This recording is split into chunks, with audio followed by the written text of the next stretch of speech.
How's it going out there? Welcome from H2TechVideos. Today we're going to be going over the Kindle Fire HDX. Pros and cons, worth it or a waste? The question is it worth it to pick up one of these or is it a waste? Let's go over some of the pros and cons and let's take a look for ourselves, alright? So the first pro, we're going to start with the pros obviously, is great sound quality. This tablet they have bumped up the speaker quality from the original Kindle Fire HD from last year, so it actually does sound a lot louder, and even in comparing it to some of the other tablets in the market, it definitely has outshined a lot of them. So in terms of playing music or playing like movies, you're definitely going to get a great loud sound with this tablet, so that's a great plus right there. The next thing is it does have a quad-core processor, and that's basically fancy talk for it has a very up-to-date, very quick processor, so it does move really quick. Playing games are very smooth, very fluid. They won't be choppy. I don't play a lot of games on here. I play just a lot of Candy Crush, to be honest, but you know, everything I played, nothing has lagged. Everything has been nice and quick and smooth, so that's because of that new processor that has been put in there. The next thing is it does come with a wall charger and a USB cable right out of the box, and so what that is normally if you didn't have USB cable right there, as well as our wall charger, if you didn't have your own charger or a charger you maybe use for something else, you may have had to go out and buy your own charger for this, which would have cost you about 30 to 40 bucks depending on where you buy it. So it's kind of cool that you do get one included. Now in previous years they have just given you a USB cable to charge you via the computer, and other years they would give you a wall charger, but the cord was connected, so you couldn't use that same cord to transfer files. So it's pretty cool that now this does come in the box, kind of a $30 or $40 value that you do get when you buy the Kindle. So definitely a great plus there. Had to give that a pro. The next thing is, so they've made some changes to the design, and because of that, it's actually made it a lot more comfortable. So on the back here, now it has more of a defined shape. This has kind of the little edges here. So actually, when you hold it, your fingers tend to rest right here on this little ledge here. And so because of that, it's actually made it a lot more comfortable to hold it. The other Kindle Fire HD, it was just one smooth motion in the back, and it was okay, but I found this one to be a lot more comfortable in terms of holding it, and you know, there's no, you know, feeling scared you're gonna drop it. If you've ever held an iPad or an iPad Air, it's like when you hold it, it feels like you're gonna drop it just because of the design. So even this little cosmetic change here actually does make a difference in terms of holding it.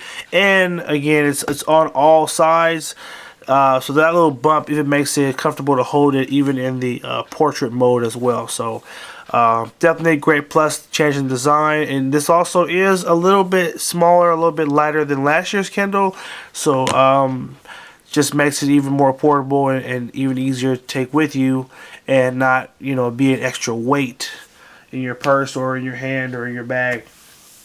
Next thing is the Kindle Fire HDX does have a new feature. If we swipe down from the top here, the feature is right at the top, and it's called Mayday. And when you tap the Mayday button and you're connected with Wi-Fi, you are connected right to an Amazon specialist within 30 seconds. So if you had a problem, maybe you were trying to find how to turn off a certain feature, or how to find this book, or how to buy this, you could actually go right to Mayday and connect, and you can get a live person right on your Kindle, and they'll actually be able to take over it and walk you through how to do certain things. So great feature, because one, is proprietary. No other brand is offering 24-hour technical support for free. So just think, if you ever get stuck, you have a problem, you could hit that button, get connected, and get your problem solved immediately. So I love that. I think it's a great step in terms of customer service, and Amazon really trying to support their Kindle Fire HDX. So hey, they know anybody's gonna buy this thing, and guess what? Sometimes you have problems. Well, you know what? There's no need to worry now because you can get right connected with tech support. So great plus there. The next thing is this new Kindle Fire HDX has double the memory that it did have last year. So now it is available in a 16 gig option as well. You can also buy a 32 gig and a 64 gig model. So that is a great plus right there. Simply the fact that, you know, maybe you want to store more videos or more pictures and you say, I want more storage. Well, that's good. You can either buy one of the bigger models that has more storage, and just more options. Again, the original, I'm not sure, I don't think it was last year's Kindle Fire HD. It was the original Kindle Fire. I believe that one only had 8 gigs of storage. That's right, it wasn't last year, it was 1 year before that. But that model, it kind of sucks because of that 8 gigs, you only can use 5. And so on this one, just to show you, let me see if we can find it real quick here. If we go to our settings and we go to device and we go to storage, you can see that of that 16 gigs, you actually get to use about, let's see, you get to use about 11 and a half gigs. So that makes a big difference. So from an 8 gig model where you only got to use 5 gigs, now you get to use 11 or 12 gigs. If you were to get the 32 or the 64, now you have tons and tons of extra space. So again, that comes in handy when you want to store pictures, when you want to download videos, when you want to put a ton of music on it. Now guess what? If you do want to upgrade from the 16 gig to the 32 gig, maybe you say I don't want the low storage, I want more storage, then it's only $40 more to jump from the 16 gig Kindle to the 32 gig model. And then if you wanted to jump from the 32 to the 64, it's only $309. So you could literally buy the top model of the Kindle Fire HDX and still be spending less money than you would if you wanted to get like the iPad mini with Retina. So $309 would get you 64 gigs. Now, obviously I was going to jump into this in the cons, but you don't have an option to expand the memory. So whatever model you pick, that's what you're stuck with. You can't put a memory card in to get extra memory. So you definitely got to think when you buy it, what do I want to use it for? And if you say I want to actually buy and download movies and I want to do a lot with music, you may want to get one that has a little bit more storage, probably at least a 32 gig model. So anyway, big pro though that you do have it available in all those different sizes and a good amount of storage to work with. Next pro we are going to jump to is the screen is actually an upgraded screen, so it's actually a lot more brighter. Excuse me, not more brighter, but it's a lot brighter and more vibrant than last year's model. So they have put a better screen on it so that games look better, movies look better, HD content looks great. So that's one really big plus of it. It's just, you know, being able to enjoy, you know, better screen quality, a lot sharper. Text is a lot richer for reading as well. So all in all, you're definitely gonna see just a difference in terms of the screen. Now, next thing here, Kindle has made some changes as well to the buttons in the back here. So originally last year the buttons were right on the edge, and if you held it for any more than an hour, you'd notice that you probably would hit that button all the time. Just because it was really inconvenient. It was just kind of in a bad spot and you could easily press it, and it was sensitive, so it would keep putting the tablet to sleep. So they have actually moved the buttons now, and now they're actual buttons that you can feel, and you actually kind of have to apply a little force to get them to activate. So you got your volume here, you got your what do you call it, your sleep button right here. And so basically them just changing the button style really does make it, again, more comfortable because you can feel the buttons better, and you also are less likely to hit it by accident and make it put it to sleep. So definitely thought that it was great that Kindle that Amazon listened to the feedback, and they did change the layout and style of the buttons so people wouldn't press it and keep turning their screen off, because it does get annoying after a while. You're trying to read and the screen keeps cutting off. So anyway, definitely another upgrade there. Now this point, next point I'm going to make for pros, is a general point about all the Kindle Fire HDs and HDX. I believe this is one of the easiest tablets for a novice, for a beginner. If it's your first time, or you are thinking about buying this tablet for a kid, or even maybe you want to buy a tablet for like a grandparent or someone who doesn't deal a lot with technology, this is probably one of the best tablets to consider. It's just a very simple interface. You could turn it on, and when you first turn it on, they walk you through a lot of the basics of what you need to do to use it. But other than that, everything is laid out right at the top here. So, you know, whatever you want to do, it's right up here. You want to read, okay, you go to books. You want to listen to audiobook, right there. Alright, and our last pro is going to be that you have some really cool built-in features that again are very proprietary right now, or you'll only find on the Kindle Fire HDX.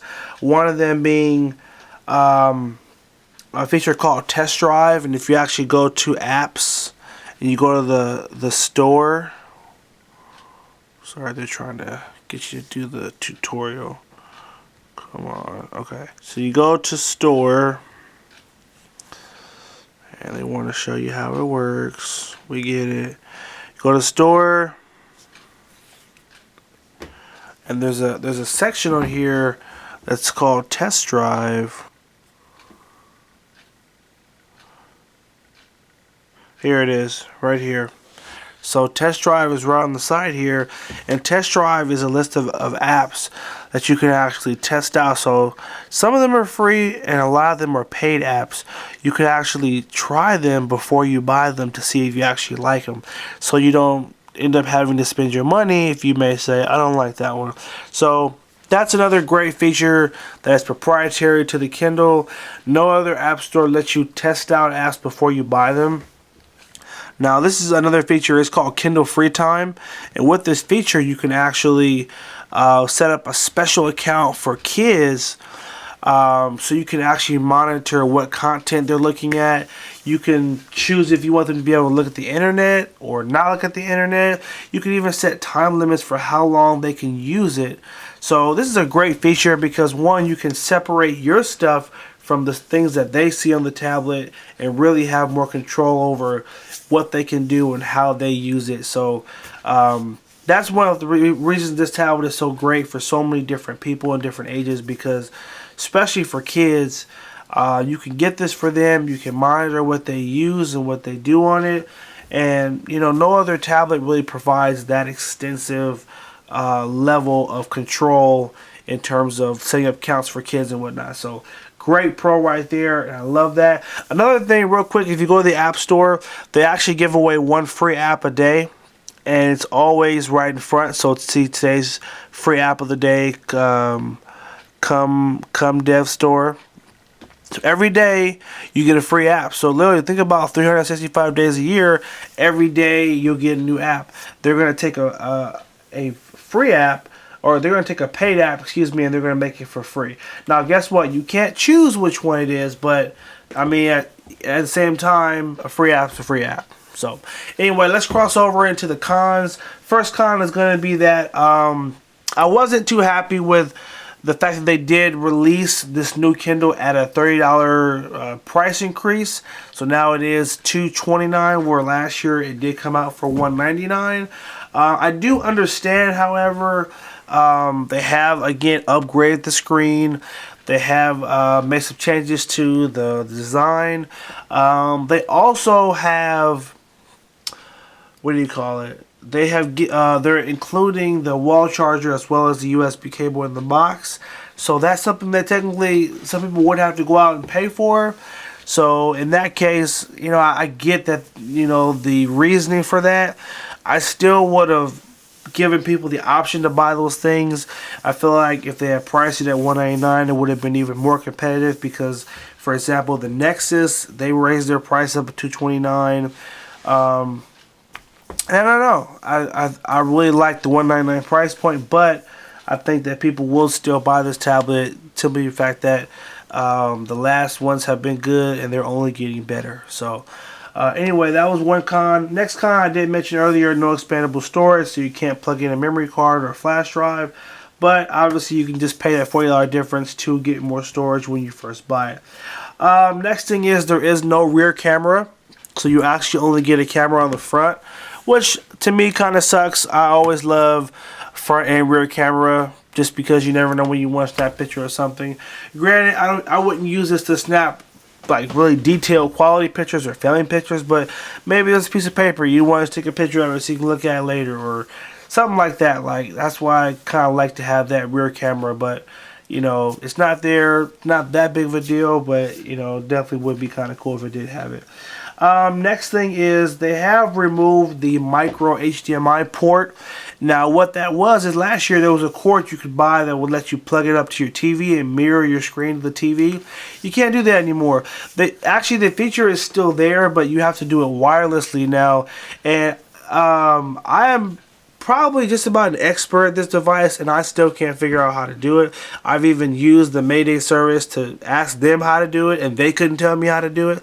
So I was very disappointed that not only did they take off the ability to run into a TV with a cord, now the only way to do it, it seems to be unclear on how exactly you do it. So it's possible, but it sounds pretty complicated, which means that the average person probably won't be able to do it. So I felt that was a big con and kind of a fail on Amazon's part for not making that a little simpler and easier to explain. Next con we have here. This is kind of a general point. Again, for the average person, this isn't a big deal, but Kindle has definitely, or Amazon, excuse me, has definitely bumped up the specs to make this tablet have a faster processor and a better screen. For the person that wants to do more than just the basic features, the Kindle Fire is still a very limited tablet when you compare it to Android tablets. No options to do widgets. You can't really customize the home screen. You kind of have to stick to their look and how they have it set up. So I definitely await the day when they do allow to open up the operating system a little bit and let people experiment more with it, because they are putting quality parts in it. It's just you can't really take advantage of them right now because of how the Amazon interface has been set up. So anyway, not a total big deal, but just I try to share both sides of the coin for you guys. Now let's get to the real question, which is it worth it or is it a waste? And we're going to get a little drum roll going. For the Kindle Fire HDX, I would definitely give it a worth it. This is a great buy for $229. This is a great tablet, especially for someone who's never used a tablet before and is looking to slowly integrate themselves into this new technology. For the person that likes e-reading, it's going to be great for that. For the person that just wants to do some basic web browsing, wants to check their email, maybe do some Facebook, do some games, it is great for that.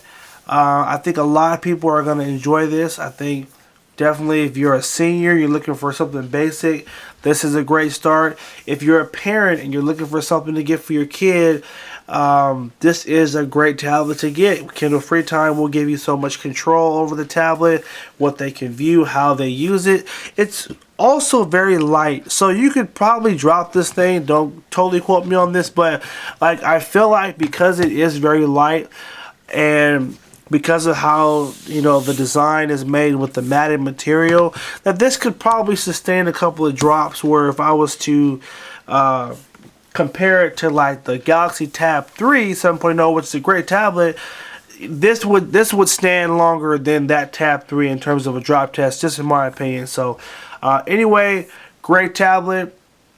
I definitely recommend it for $229. pay a little bit extra, get the new one, and just enjoy as Amazon keeps working it, and this thing just keeps getting better and better. Thanks again for watching. Make sure you like, favorite, and share the video, as well as follow us on Facebook, facebook.com/H2TechVideos, and on Instagram at H2TechVideos. Take care and have a good one.